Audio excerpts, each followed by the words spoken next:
দিয়ে আলুটা ভাজবো বলে আগে আলুটা আমি ভেজে নিলাম।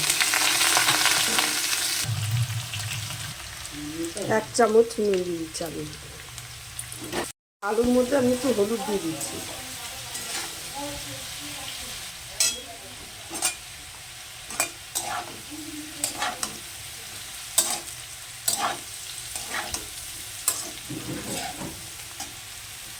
আলুটা আমার ভাজা হয়ে গেছে, আমি আলুটা ঢেলে রেখে দিচ্ছি।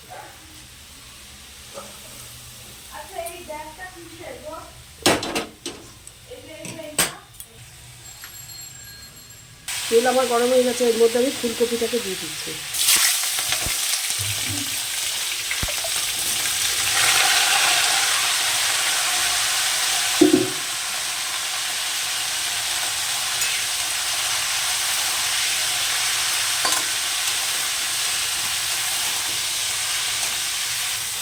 একটু নুন দিয়ে দিচ্ছি।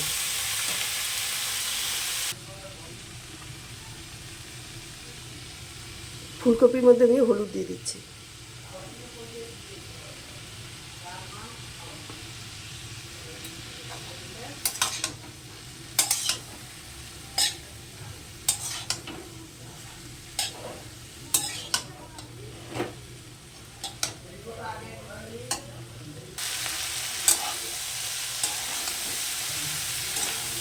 এর মধ্যে আমি মটরশুঁটি দিয়ে দেবো।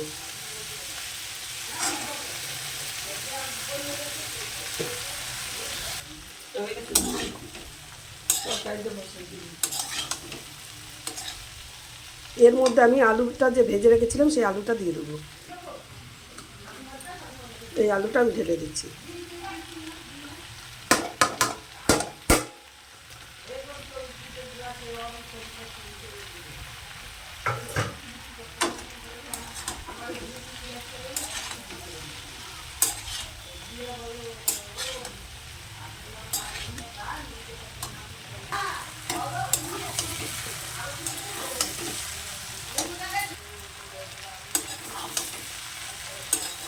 ভাজাটা আমার হয়ে গেছে, এবার আমি নামিয়ে দিচ্ছি।